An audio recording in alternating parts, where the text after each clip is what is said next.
તો સિરામિક ઉદ્યોગના જે એસોસિએશનના પ્રમુખ છે તેઓ જણાવી રહ્યા છે કે અત્યારે પરિસ્થિતિ થોડી કફોડી થઈ છે. જો આ સ્થિતિ ચાલુ રહી તો મોટું નુકસાન થઈ શકે છે.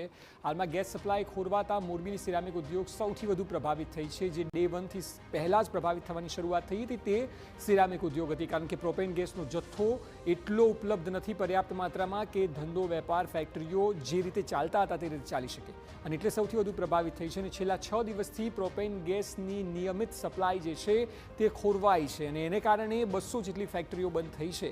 આ વિચાર કરો કે શરૂઆતમાં મોરબીમાં 100 ફેક્ટરીઓ બંધ થઈ, ટોટલ 700 યુનિટ છે, અને અત્યારે જે અપડેટ લેટેસ્ટ છે તે મુજબ આ આંકડો 200 સુધી પહોંચી ગયો છે. અને એટલા માટે આ પડકાર વધી શકે છે જો યુદ્ધની સ્થિતિ યથાવત રહી તો.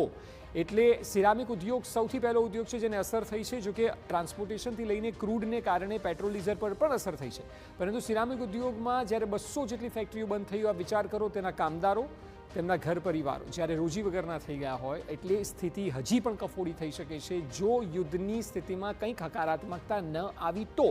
એટલે આ માત્ર સિરામિક ઉદ્યોગની વાત છે, પરંતુ અન્ય ઇન્ડસ્ટ્રી પણ એટલી જ પ્રભાવિત થઈ છે કે જેને લઈને અત્યારે આખી દુનિયા ચિંતિત છે.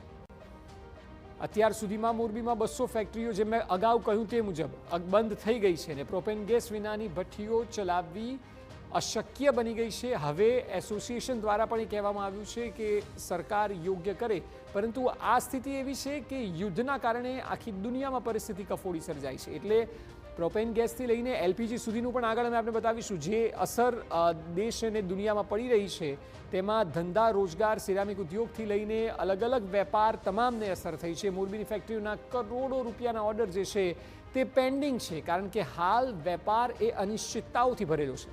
એટલે વેપાર થઈ નથી રહ્યા. સુરેન્દ્રનગરના સ્થાનની જ વાત કરવામાં આવે તો 250 નાના મોટા સિરામિક ઉદ્યોગ જે છે તે અત્યારે સંકટમાં જોવા મળી રહ્યા છે. એટલે તેમાં કામ કરતા લોકો, તેમની રોજી ઉપર સંકટ આવ્યું છે. 50% જ ગેસ સપ્લાયના લીધે થાનમાં મોટાભાગના એકમ પણ બંધ થવાની ભીતિમાં છે. પરંતુ 50% જ્યારે કરવામાં આવ્યું, મોટા કદાચ ફેક્ટરીમાં જે પ્રોડક્શન થતા હશે તે સર્વાઈવ ધીરે ધીરે કરી શકે, પરંતુ નાની ફેક્ટરીના લોકો એ શટડાઉન કર્યા સિવાયનો કોઈ વિકલ્પ બચતો નથી.